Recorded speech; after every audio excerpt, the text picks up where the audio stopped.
အကျင့်စရနာနဲ့ဆရာတော်ဒကမကြီးစောစောကစိန်ခေါ်သွားတယ်နော်ဆရာတော်ရဲ့စရနာအားကို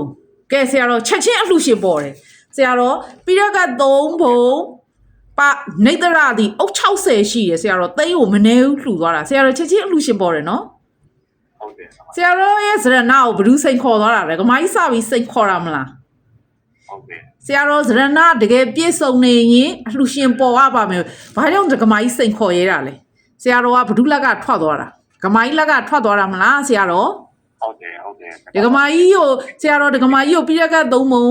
ဒကမကြီးရေဝယ်ပေးပါဆိုလို့အကူကြီးတောင်းတော့ဒကမကြီးကို၌လာဝယ်ပြီးတော့အเจ้าကိုပို့သွားတယ်ဆရာတော်ဒကမကြီးဆရာတော်ကိုဘာစကားတွေမှားသွားတော့ဆရာတော်ပြောပြလိုက်ပါဦးဟုတ်တယ်ပါဆရာတော်ဒကမကြီးဘာတွေမှားသွားတော့ပရိကတော့ပူလို့ရဆိုလို့ရှိရင်လောက်ကထွက်တယ်အောင်တယ်တော့ဒကမကြီးပြောသွားတာအဲ့တိုင်းဆရာတော်ကြင့်နေမလားဒကမကြီးစကားတိုင်းဟုတ်တယ်အဲ့တော့ဆရာတော်ဒကမကြီးမပြောလားဆရာတော်ဒကမကြီးပြောသွားတာတွေဒီအမှန်နေကြီးပဲဟုတ်တယ်နော်ဟုတ်တယ်အားကြောင့်ဆရာတော်အားနေပြက်ကသုံးပုံပူဇော်နေပါဆရာတော်နှုတ်ထွက်စကားဒီဩဇာအာဏာတွေပြီးပါလိမ့်မယ်ညောင်းပါလိမ့်မယ်လို့ဒကမကြီးပြောသွားတယ်မလား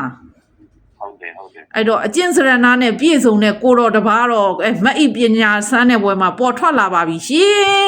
ဆရာတော်ဘယ်เจ้าနိုင်လဲပြောပါဦးအကျင့်စရနာနဲ့ပြည့်စုံတော့ဦးစင်းတပါးပေါ်ထွက်လာပြီဝေရောတာရောတာနိုင်လိုက်ပါအိုဒင်းလေပါရမီ6ရင်းကုန်ပါရမီ6ပါရမီညစပဲလိုက်ညစပဲလိုက်6ရင်းကုန်ကဲအကျင့်တီလာနဲ့ပြည့်စုံတော့ဦးစင်းတပါးပေါ်ထွက်လာပါပြီရှင်မအိပညာစမ်းတဲ့ဘွယ်မှာအောင်ပါတယ်ဆရာတော်